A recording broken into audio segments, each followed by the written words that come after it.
Alright, what's going on guys, and welcome back to the channel. Now today we're going to be looking at my 2006 Subaru Legacy GT Spec B. And if you haven't seen the previous video on this car, I really recommend checking it out, and I'll make sure to leave a link above. And if you're new to the channel, consider subscribing if you're looking for more car content just like this. So where we left off in the last episode is we got the JDM EJ20X swap in the car. So the following footage that you're about to see is us starting the car for the very first time. And before we get into the video, I did want to make a quick announcement that I've started streaming on Twitch. So a link down below will be the link to my profile. But with that being said, let's get back to the video.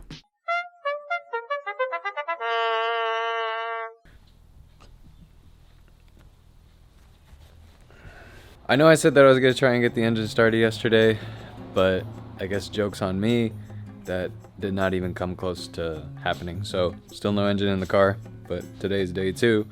What we're going to be doing is hopefully this time around actually putting the engine in the car. Just ran into some complications with fitting the bigger turbo. It's just slightly bigger in size, but it actually does make kind of a big difference, and things started to get a little tight when putting things actually on the engine.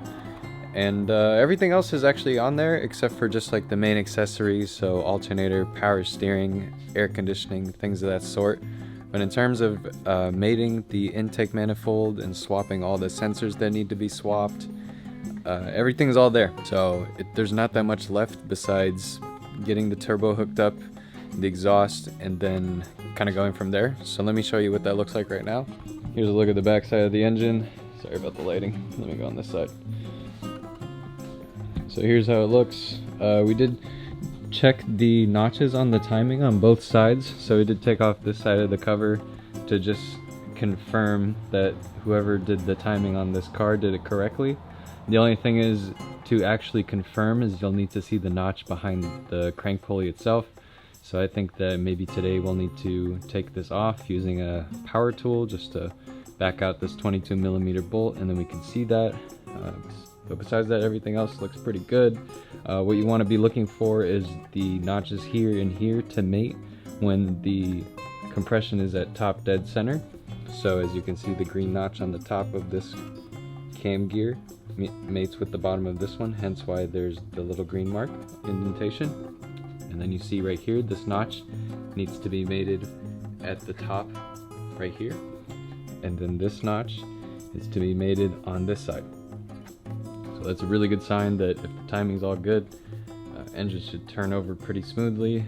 It's just an assortment of getting all these intricate hoses and wires and stuff that go in between the intake manifold and the block itself to be routed correctly. So we're looking at, oil pressure regulation, we're looking at the crank position sensor, looking at all the other lines that go underneath, the fuel lines. As you can see, this one's not done yet, but we'll save that for later. Fuel lines hooked up, and the intake manifold itself is torqued to spec, as well as the TGV valves. The TGV valves are the tumble generator valves that sit in between the block and the intake manifold, regulating the amount of air that comes through the passages on the intake manifold.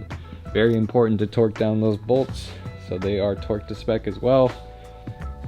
So doesn't look like much, but it's progress. And what I wanted to show too is the turbo. We actually do have it hooked up. Let me see if I can get the lighting to be a little better for you guys. Yeah, let's try that. Okay, so looking at the turbo from this side, get this rag out of here, just didn't want anything to fall in the top. So when looking here, you can see that we got it lined up, but there are a whole bunch of lines that need to be connected, hence this one is just kind of dangling here. But the biggest culprit is actually the one back behind here. I don't know if you're gonna be able to see that through the camera, but it is really tight in there. And I'm having a hard time getting the cooling line from here to mate in terms of the hoses. So that's gonna be what we're tackling today. I test fitted the original up pipe because I noticed on the catless up pipe that we were going to use that there's no place for the O2 sensor. So I'm not sure how we're going to get that to work.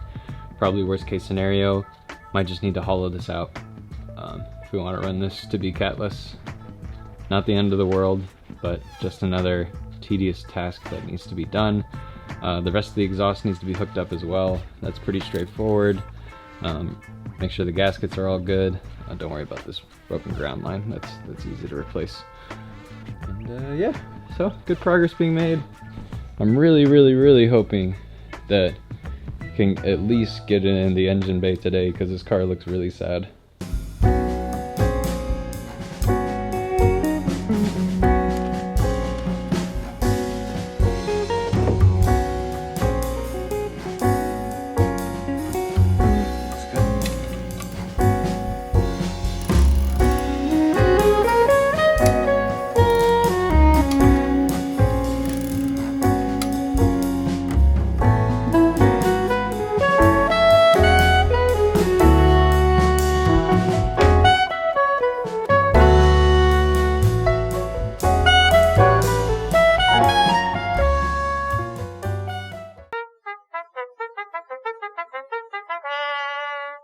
Alright, here it is, the final stretch. Car's almost ready. Got the engine in there. It was a lot more of a nightmare to put it in than it was to take it out. Biggest thing fighting us was just the slightly larger turbo inlet and turbo. Don't mind the rag in the way, but it's all hooked up. Downpipe is connected to the turbo. Engine is mated to the transmission. So a lot of it now is just hooking up the starter, pitch mount, intercooler, all the accessories up front, alternator, AC compressor, power steering, hooking up the intake, radiator, battery, and then plugging a whole slew of sensors and stuff. So still, it sounds like a big list of stuff to do, but this was pretty much the biggest obstacle that we had to overcome. So just keep at it.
How's the temperature, Zach? Perfect.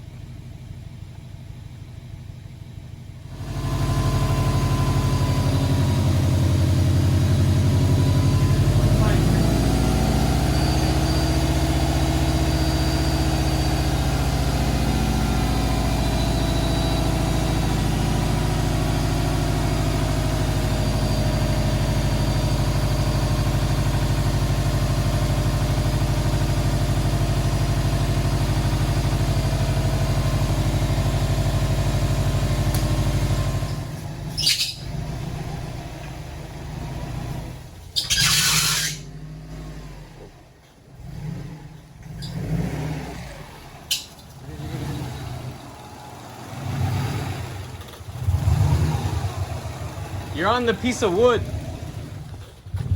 You're on a piece of wood. Oh.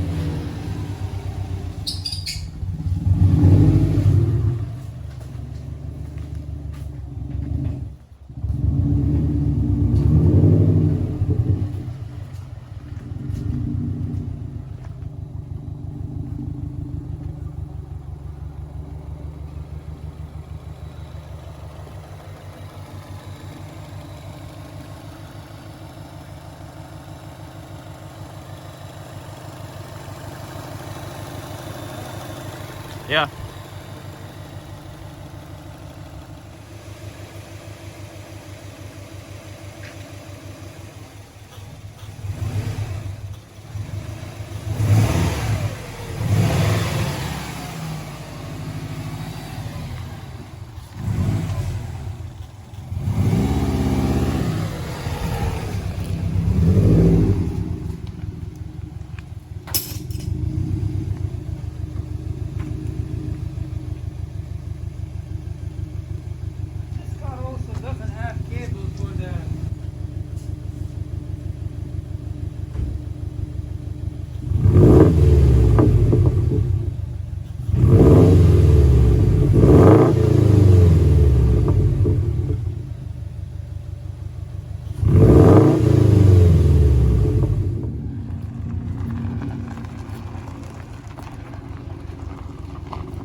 There's nobody.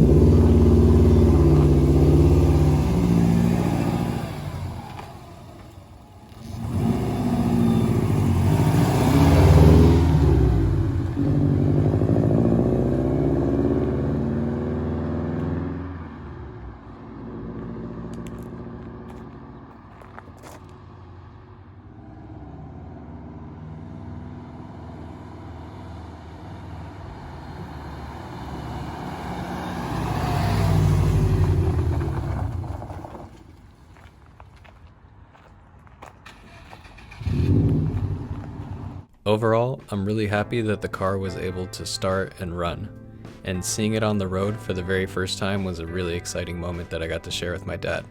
The car still needs a lot more work to be considered roadworthy, but this is a huge step in the right direction. Being able to move the car is going to be huge for, bringing this in and out of the shop when needing to be worked on. But the most concerning part of this was the fact that it couldn't really maintain an idle. So if you let the car sit, as you can see in this clip, it will basically just die on its own, and then you'll have to rev the engine to keep it idling. Stay tuned for the next episode as we start to work on the body and all the cosmetic things to get this car roadworthy again. But for everyone else, thanks for watching. Make sure to subscribe for more, and I'll see you in the next one.